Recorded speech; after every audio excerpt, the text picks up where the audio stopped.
ఈ మధ్య రిపోర్టింగ్ చేయడం అనేది చాలా ఈజీ అయిపోయింది కాబట్టి ప్రతి అడ్డమైన విషయాలకి అంటే ఒక రకంగా చెప్పాలంటే మనం హ్యూమర్గా మాట్లాడినా ఏదైనా ఒక మంచి సజెషన్ ఇచ్చినా కూడా దాన్ని రిసీవ్ చేసుకోలేక రిపోర్ట్ కొట్టే వాళ్ళు కూడా ఉన్నారు.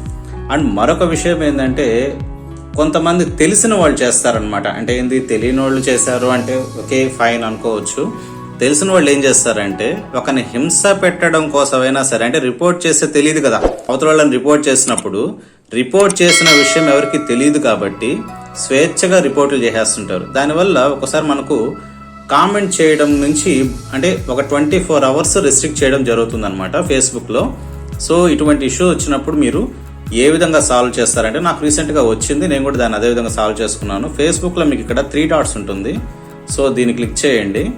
సో క్లిక్ చేసినప్పుడు మీకు కింద హెల్ప్ అండ్ సపోర్ట్ అని కనిపిస్తుంది. సో ఈ హెల్ప్ అండ్ సపోర్ట్లో రిపోర్ట్ ఏ ప్రాబ్లం అని ఉంది చూడండి. సో హెల్ప్ అండ్ సపోర్ట్లో రిపోర్ట్ ఏ ప్రాబ్లం అని ఉంది. సో దీన్ని క్లిక్ చేయండి. తర్వాత దీన్ని అన్చెక్ చేయండి. అన్చెక్ చేసిన తర్వాత రిపోర్ట్ ప్రాబ్లం అని ఇవ్వండి. ఓకే, సో ఇక్కడ క్రియేటింగ్ రిపోర్ట్ అని వచ్చింది. సో ఇంక్లూడ్ ఇన్ రిపోర్ట్ అని చెప్పి క్లిక్ చేసి కొంచెం కిందకి వెళ్ళారంటే ప్రొఫైల్ అని కనిపిస్తుంది.